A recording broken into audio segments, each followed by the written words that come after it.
the KeSPA Cup 2016 here at the Nexon Arena. And the moment you guys have all been waiting for has come. We are going to have Neeb going head-to-head with Rogue on the big stage. We are jumping right into it. Neeb's actually vetoing King Sejong's station, so we're going to go into Frost, Frozen, and New Gettysburg. And that's kind of going to be the swap, I'd say, generally speaking, with Sejong and Frozen Temple here in Korean leagues. Apotheosis, Dasan, and Galactic Process. Only used for snipes and not very popular maps. They're not used in many of the leagues here as well, especially at Dasan Station. But this is just going to be a solid best of 3 on these 3 maps that we all know really well. And Neeb may consider him to be the favorite here, which is the first time I feel like I'd ever say that in a Korean league with a foreigner playing since Naniwa was living in Korea.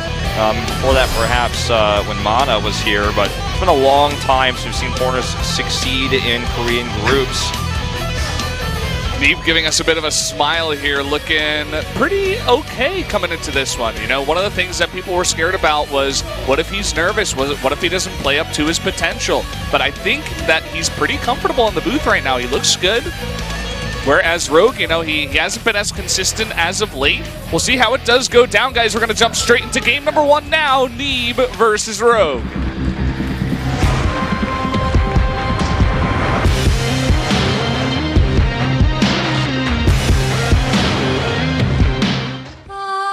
프로스트로 떠납니다.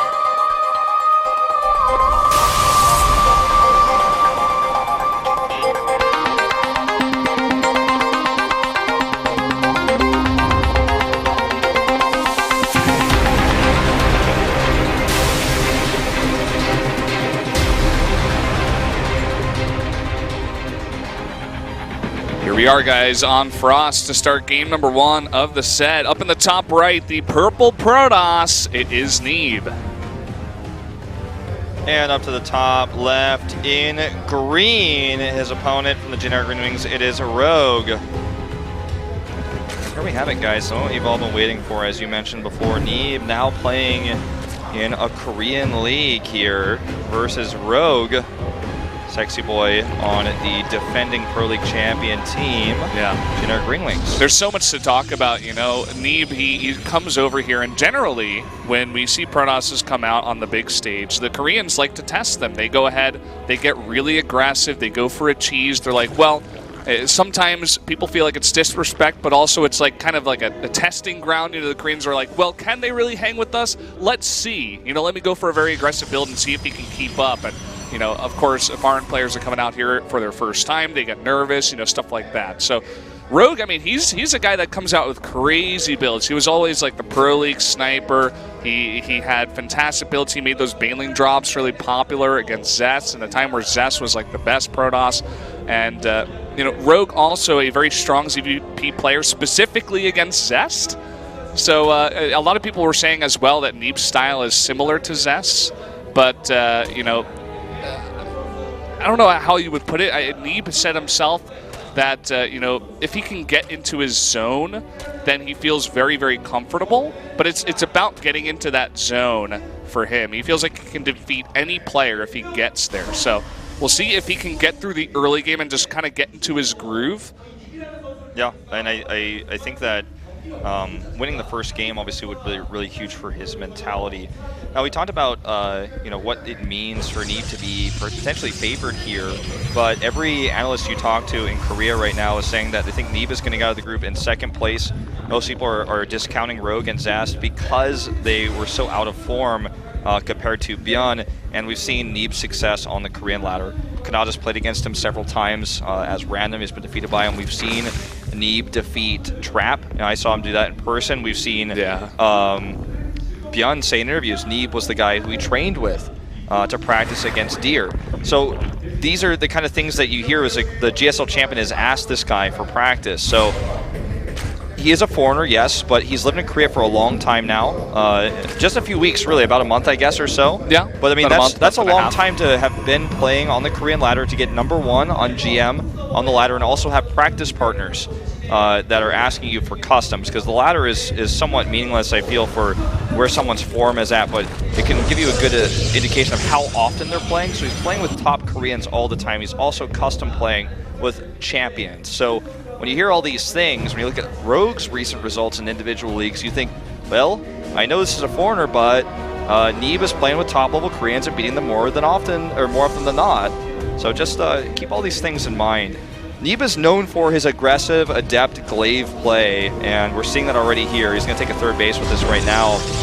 We'll see if that works against Rogue, because obviously Rogue has probably done his homework as soon as these groups were announced. He's been studying his play more often than the other players, because he's played against them so many times. Neeb is a little bit more of the unknown. Definitely no secret that Neeb loves his adept play with the resonating glaives. And we already see that Rogue taking this very seriously. He is going for a Baneling Nest and a lot of links, but he also does have that Evo Chamber, so he could be seeing drops. There is one Overlord in position to be morphed and go for that drop, but for now, he does need to defend this, and right now, there's no Banelings being morphed. Yeah, he doesn't have enough yet. Only 12 lings, 10 more lings about to pop out. 2 of them, it looks like, probably going to come out here and die immediately.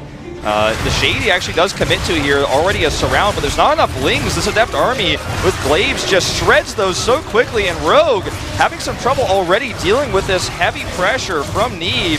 There's no lings left. Yeah. He's going to be able to do so much damage, and with the resonating glaives coming out so quickly with the chrono boost, 24, 30 lings are on the way, but there were no Banelings ready. He was not prepared for this attack, and already Neeb is getting a huge amount of damage. Look at this position. It's so hard to get surface area. These lings are almost worthless against these 2 adepts here at the front. He's down 11 workers, and that's going to be a problem. He just spent all of his larva on lings as well. He lost so much mining in the main base. He's just now sent that back, but unfortunately right back into adepts, 2-shotting these workers over and over. And Neeb, just like he always does in this matchup, is just using adepts to dominate one of our Korean Zergs. It's looking like I Am Shanghai all over again, man. He just comes in here, makes adepts, and the Zerg's like, well, I don't know what to do. And at the same time, even though he does lose all of his adepts, he got so much damage, he took such efficient trades, and he got that third base out so fast on a map like this. He's immediately transitioning, making Immortals, getting 5 more gates, and he is so far ahead of Rogue in this game.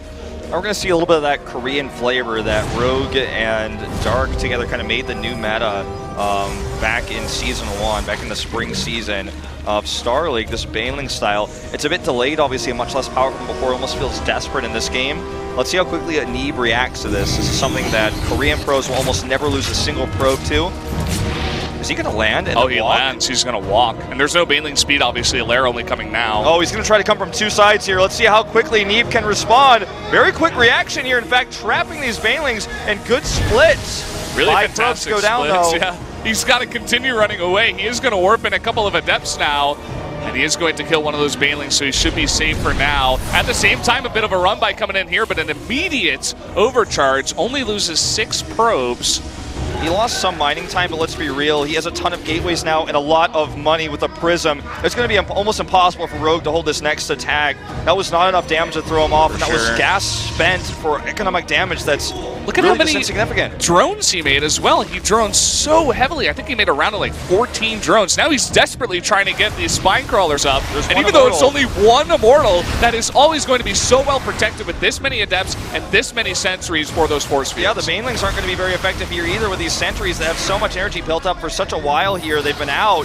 Okay, force field's going down here. The Baneling hits mediocre at best. 1 sentry gets surrounded, but this is way too much Protoss. Look at those force fields just perfectly executed here. Another huge warp in, and it looks like Neeb is in place now to take game number 1. He's just going to wreck him. GG. Neeb winning a very dominant first game. That could potentially be the most one-sided game we see in this group if things continue, but Rogue just got bopped, and you would think he would play it a little bit safer versus a player who's so known for this style of just attacking Zergs with adepts. No matter what the spawn locations are, no matter what the map is, he knows the way to do it. He hits you fast, and he hits you hard. And Rogue did not have enough lings, made them too late, and there you have it. I mean, We'll see what happens I in mean, game 2, but I yeah. mean, that's the basic summary of that game. I was saying after seeing Neeb's face before we got into the game that he looks really comfortable, and that was really the big question on everybody's mind. If he's comfortable,